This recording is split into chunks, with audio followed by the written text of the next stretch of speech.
Welcome to Firebreathing Kittens, a 5th edition Dungeons & Dragons podcast. Today is a special episode as we're joining our new friend, Cordelia.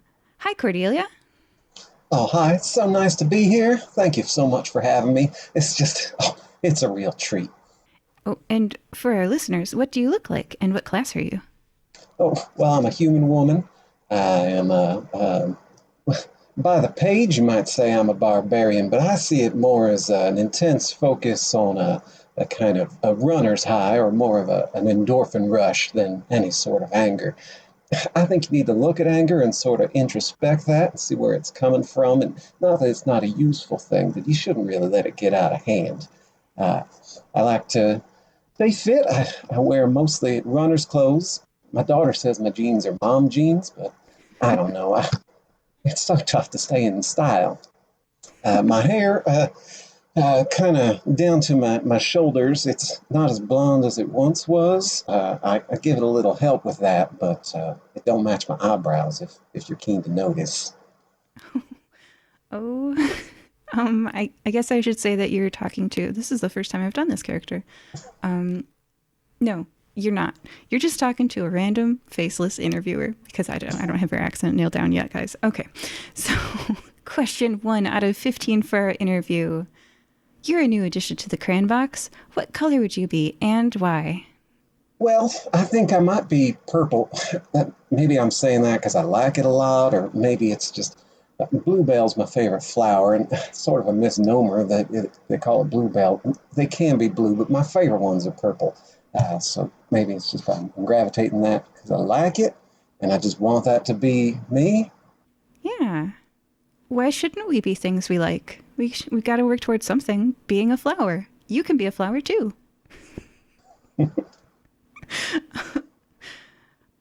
Question 2. What are your strengths, Cordelia? Well, I think my strength is in mostly helping other people find theirs. Anybody who, it's a special treat for me to take something that somebody's a little self-conscious on and helping them turn that into a strength of their own that they might be a little hesitant at first, but with a little coaxing, they can turn it into something that they're real proud to show off. Oh, that's a beautiful sentiment. Yeah. I bet your teammates really appreciate that. Well, I sure hope they will. Cool. It reminds me of the show Chihayafuru, which is where it's like a sports anime. I'm just going total faceless interviewer for this. You guys are just hearing the real me. And the whole point is that it's not about your opponent. It's about yourself in the match and how you can turn what once was your weakness into your new strength. Well, I think that's beautiful. Thanks. Okay, question 3. What are your weaknesses? Well, I've always felt the ability to keep a conversation moving is sort of an important tool for anybody's kit, but my kids would sure to tell you quick that I got a weakness for overusing the spoken word of the pad. They're always trying to drag me away from a chat with their teachers or instructors. Just yesterday, grabbed the butcher over on is that Tidewater Avenue? You know the one, I'm sure. His beef just always tastes the best. It makes me seem like a wonderful cook in turn, but really it ain't nothing special. I was asking how he does it, and he was telling me about selecting for the perfect, he was calling it marbling. You see, I just get going, and there's sort of a momentum to it. Yeah, well, I'm maybe talking about something that a person's passionate about with them is a good way to bond. I bet the butcher loved talking about marbling with you. Well, yeah, we sure had a great time. Well, my youngest Hunter, he didn't really like standing around the counter for that long, and we had places to be, and you know how it is. Well, kids, what can they do? Speaking of kids and growing up, question 4 out of 15 is, where did you grow up? Well, that's kind of an interesting question that maybe I should have covered just a little bit ago. I'm not sure where folk with southern accents come from around here, so if they don't come from Nicomoy, that might be something about my past we need to sort out just a tad. But if there's Southern folk here in Nicomoy, Yeah. then yeah, I think I've been knocking around these neighborhoods for most of my life. Well, Dr. Crud the Third would tell you, that is from season 2021 for our listeners, that there are absolutely Southern accented people in Nicomoy, for sure. Well, then he and I have probably shared a brisket or two. Yes, and quite the large portion. They're an elephant. So, yeah. Well, we both remember that then. Okay. Question 5. Cordelia, why do you want to join the Firebreathing Kittens Guild? Well, my girlfriend Darla, she dropped 10 pounds and she dropped an ounce since I last saw her. And I asked about, like, what's your secret? Do you have some sort of routine? Is there a new trainer that you've been seeing? Oh, man, she's just always got the best stuff going on. And she told me that she'd been doing these kickboxing classes.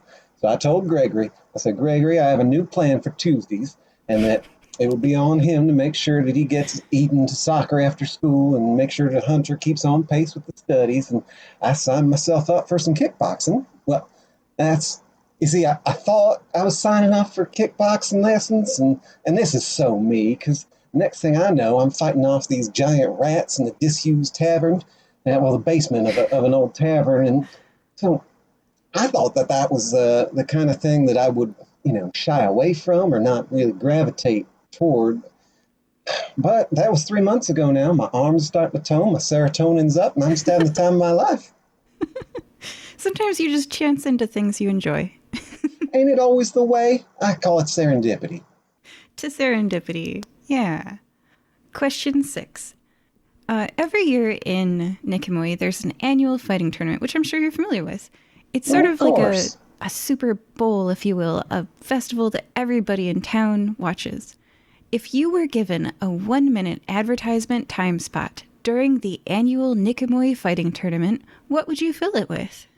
Well, I have kind of a cottage business where when I get free time, if you can call it free time, I find that idle hands are the work of devils, but I run a little business out of my house for making baby shoes. Do you have little ones? If you got little ones, you got to send them my way. I'll hook you up with a pair of little baby shoes. So I would tell them that I make very high quality baby shoes. I can't make enough to supply everybody in the stadium, but maybe if they all wait patiently in line, I can get them some baby shoes they'll look real good for a year or two, however long. Folks of different races, they don't always age at the same rate, so some have little feet. Like, I could make gnome shoes probably just about the same. Ah. Oh, I bet the gnomes love that. I'm sure they wander into a shoe store and they're like, do you have a size 1? And everybody's like, So that's perfect for them. Yeah. Question 7. I guess you did just kind of say it, but what do you like doing in your spare time? Well, I don't know that I get a lot of spare time. I'm mostly getting the kids off to wherever they need to be, or exactly when I do have a little time to myself, I try and occupy it making leatherwork in these baby shoes. I am adept at the cobbler's tools. My poppy, he taught me how to use that, so I'm often not even making shoes, just making sure that my awls are sharp and I got all the materials that I need. So running around picking up leather, moving through scrap bins, seeing what I can get for cheap. But yeah, that's the bulk of my spare time, if you can call it that. Yeah. I mean, product sourcing is one of the most important part of businesses. If you can get your initial investment down, you can increase your profit, for sure. Absolutely. Yeah, got to get that return on investment at least 10 or it's not worth your time. Well, you're a very wise woman. Perhaps you should oversee our finances, because I just don't know. My margins are so thin. I just want to hook everybody up and be their best friend and give them the good deals. And it's more of a hobby than a business, I suppose. Oh, goodness. I had a friend who was operating an ROI of 2, and I was like, look, you need to increase your prices. And if they love it, they will pay it. And if they don't love it, then make something else. Yeah, Darla tried to tell me the same thing, and I don't know. Maybe it's just not for me to make a profit. Maybe it's just for me to make sure that people have happy feet. Well, hey, as long as you are happy with what you're accomplishing, if seeing the children of Nikamui in brightly colored little booties makes your day, then if that's your goal, then you can accomplish it. Yeah. All right. Question 8 out of 15. So we're halfway done. What things in life are still a mystery to you, Cordelia? Well, I find that most anything's a mystery the closer you look. I love bluebonnets, but I don't know how exactly they get more of them or what makes them tick. And they probably say they don't understand nothing about how I operate. And most anything, you talk to an expert and you realize that the more you know about something, there's an infinite amount more that you don't know about it, but you know that you don't know it, and there's a bigger, more infinite amount that you don't know that you don't even know about it. So I think every little thing's just full of mysteries. There's a phrase for that, and I can't remember what it's called. Oh no, I'm gonna have to look that up afterwards. Oh well, but yes, that is a common sentiment for sure. The more you know, the more you realize you don't know. Yeah. Yeah, exactly. All right. Question 9. Everybody's got one. Not everybody's aware of it. Cordelia, what's your annoying habit? Well, again, I do have a gift for keeping a conversation moving. You can watch their body language. They're starting to shift. They've made a move toward the door a couple times. They put their coat on. They're standing by, and here I go yakking. I just find everything so interesting, and I go on. And well, I think there's definitely those who find it a bit annoying. They got places to be where I like to kind of linger in a moment and let it just sort of be what it's going to be, especially folks who are keen to business, like to keep things, moving right along, like on the track. And I'm more of a laid back, lazy river kind of type. And that don't always jive. You often encounter that Midwestern hands on hips goes to stand up from the chair whelp. Very much so. And I am trying to learn to read that, not everybody wants to be in a conversation until they're dead in the grave. And that's just how I am. I am trying to be more accommodating to folk who just, they want to say their piece and be on their way. Yeah, well, I mean, hey, what is life if not getting to chat with friends? Like, who couldn't use a little bit more company nowadays, especially nowadays? So, I think if that's your worst what's it called? Annoying habit, then that's not that bad. Okay. Well, maybe you should talk to my daughter, because she's trying to learn independence. She's just always harping on me. Mom, you're going on again. And I say, well, I suppose I am. I'm trying to learn to listen to her insights. Yeah. Oh, that's good. Trying to listen to your children is very admirable. That you really, to have not been exhausted of that yet is quite the skill. Well, I tried to raise them with wisdom. It'd be a fool of me to not listen to it once it came about, right? So it circles around. It's because you're an awesome parent that they must surely know something by now. Well, whether it was nature or nurture, I had a hand in it. Fair. Yes. Okay. Question 10. Cordelia, do you speak any other languages? Well, I surely do. I speak Celestial. As a good church-going woman, I find it's important to read the word as it was originally written and spoken, so as not to have those interpreters in the middle who knows what their intentions might be. Yeah. That's good. Straight to the source. Well, yeah, of course. If a choir of angels are singing, who am I to go to somebody else to hear their words? That don't make no sense to me.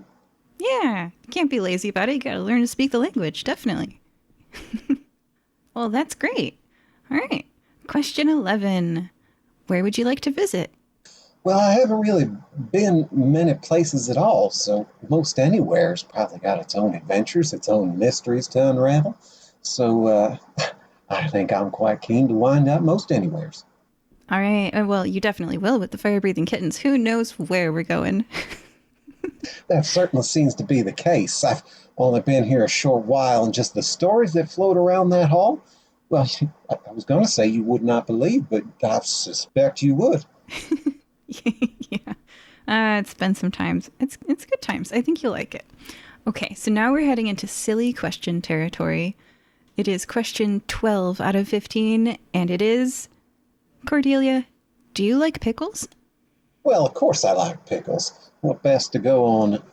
I'm gonna say pulled pork, but it's, we uh we did this kind of y'all might call it a field trip. We took our kids out to a farm and we were showing them, how to. It came about because Eden, she wanted a horse. We don't have no place for a horse, but I thought maybe she spent time with them and kind of maybe get that out of her system, or at least know what she likes, so that as we, maybe in the future we figure out some way she can go ride and such. Well, anyway, so we're working on the farm. There were these piglets. They'd dig out under the fence and they'd come around, and they were hanging with us while we were milking cows or goats or mucking stalls and whatnot. And they had this like mischievous streak to them, like they knew that they were misbehaving just to get a rise out of you, because it was some little game and you'd call them on it and they'd look at you and kind of shriek and wiggle, and then they'd run back and dig right back under the fence and go back where they were supposed to. And anyway, after that, I wish I'd never tasted pork in the first place to know how delicious that pigs were. And pickles sure do go well on a pulled pork with some good sauce. What was the question? Oh, no. Well, that's quite the dilemma. It is indeed. Yeah. It is indeed. Wow. Well, I mean, do you eat pickles on pulled pork sandwiches, I guess? Is that... Well, nowadays I'd probably just eat a pickle sandwich rather than the pork if I can avoid it. But I suppose if that pig's already been slaughtered, I can't help it now. So no sense such a thing going to waste. But I wouldn't go out of my way to drive demand for such a thing. Well, Demand. I've been listening to you and Darla. That's a business word. It is. But I mean, if the sandwich did not exist, then would the piglet? Whew. We were talking about mysteries. I think you might have gone right over my head with that one. I'm sure I don't quite get it, but you might be right. You might just be right. Gosh. All right. Third from last question, another silly one. A penguin walks through that door right now wearing a sombrero. What does it say, and why is it here?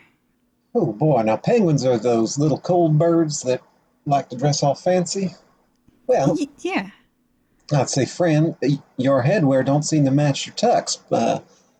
Do you have a shoe salesperson, perhaps? Maybe we can get you some wingtips. That would be a pun both on your wings and the kind of shoe that kind of go along with the... Is this the premise of a joke that I haven't heard? At this point, I don't know anymore. Well, someday it should be. We'll talk to one of those clever folks. Do y'all have a bard? I feel like they could write something up to make... Oh man, just a knee slapper out of that one. Yes. There are so many bards here. It's perfect. It's perfect. All right. Question 14. Second to last question. Cordelia, what would you like remembered about you? Well, I hope people remember me, I think, as a good mother. I hope that people say good things about my kids when they go on, and that my legacy is to build those who make the world better. So that we keep on improving as we go on and not destroying things that were here before we got here. I think it's a mark of a fool to come in and make something worse than it had been. And we wouldn't want to be a fool, everybody. Everybody listening, do not be a fool. All right. Very last thing. What is one message you would give to your fans? My fans? I don't know that I'm a little nervous now. My hands are all ringing. I don't know that I have any fans, but if I did, I would tell you to dig deep and commit to whatever it is that you're trying to do. Some folks say that on the new year you should start a resolution, commit to some goal, and I think, well, that's not bad advice. Better might be, if there's something you want to do, if there's a place you want to go, you best start walking now, because trips take a long time. You're going to have to make some diversions along the way and putting one foot in front of the other. That's what I would tell them. That's excellent advice. Yeah, totally, listeners. And I hope you have a lot of fans, Cordelia. Yeah, I mean, You heard it here, folks. Start walking now. So, thank you for joining us today, Cordelia. Well, it was my pleasure. Thank you so much for having me. And you will see Cordelia in an upcoming adventure. Woo! Bye!